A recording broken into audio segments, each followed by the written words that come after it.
question. That's my first poem. Just kidding. It was at the NAACP Image Awards, 2008. My friend Josh Bennett, George Watsky, we did a poem for Russell Simmons. She's a very nice woman.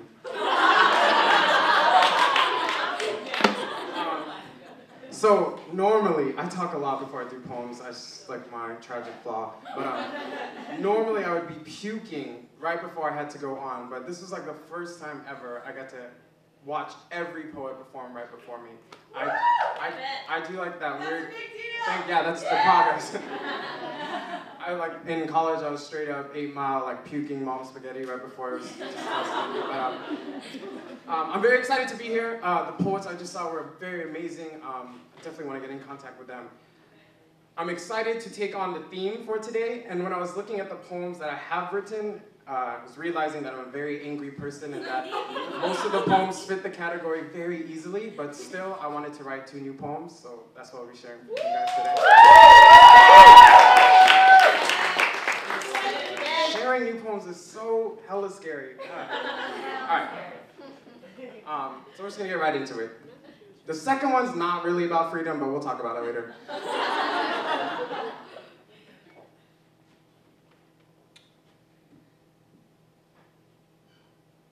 Awkward. It probably feels like being LeBron James on a visit back to Cleveland after the Cavs had just lost to Minnesota in double overtime. Awkward. Like being Donald Trump. Lost in a Beijing flea market, Mandarin speakers surrounding him and demanding his long-form birth certificate. Awkward. Like cramming the night before, then failing the brown paper bag test in the morning. Don't know what's worse, the impossibility to prepare for such an exam or the fact that we compare human beings to makeshift lunch pails. Awkward. Like being black during South African apartheid. Scratch that, like being black, period. Like belting the Star-Spangled Banner in broad daylight of Baghdad. Awkward? Try being gay and human at the same time.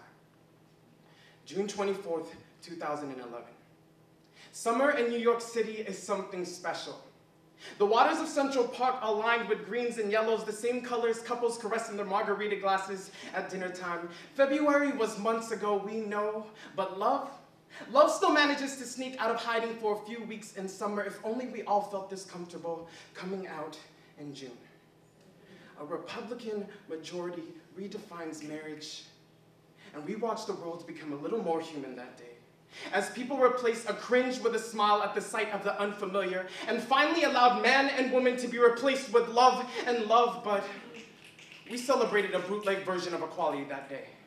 Never mind that just months before, 2 gay men were brutally sodomized by a gang of teenagers in the Bronx. Tortured in a basement for 3 days, the assailants screamed flaming faggots, so they aptly forced both lovers to burn each other with cigarettes. Left vestiges of both men on the wide end of a baseball bat, so now the roaring crowd of Yankee Stadium will only remind them of hatred and pain. What's awkward? The youngest gang member is 15 years old. Can't even purchase a box of Marlboro Reds. Could have been an 11th grader sitting in the back row of my classroom. The quiet kid, the one that comes in once a week, the one that everyone speaks of but no one speaks to. He's so infected with violence, he must have contracted it from his father. Spits out hate crimes like tobacco, the residue so appropriately hanging from his lip. Men too young, we call them boys, drowning in baggy jeans and a long tee. So much room in their pants. They must be waiting for their fathers to come back home. What's awkward? Teaching an entire classroom of Dominicans who denied the Atlantic slave trade ever existed in their country. What's awkward? Winning the Pulitzer Prize for American journalism, but still being labeled an alien immigrant. And since we're on that subject of awkward, using the word illegal when you actually mean undocumented. What's awkward? We still confuse Muslim with terrorists, Islam with extremists. It's been almost 10 years since 9/11, and we still can't accept that Allah is just a jumbled version of the same God. We are so concerned with awkward. So consumed with our comfort zones that we've detached ourselves from what's most important, the human heart. Gay, illegal, uneducated, undocumented, terrorist, unconventional, black, disabled, Latino, no matter how different we are, we must not forget that compassion is all we have that separates us from savages. There's just no time for awkward. I'm an Ivy League graduate with a mother who still works minimum wage as a gas attendant. I have a grandfather recently diagnosed with colon cancer. I have an unemployed uncle struggling to feed a family on leftovers. I have a nephew and a niece who can't delineate my face with that of a stranger. I spent 5 years writing poems about how I hate my father, and I never got to apologize before he died last year. So don't talk to me about awkward. Awkward seems to be the least of my problems these days. Too bad it ain't the least of yours.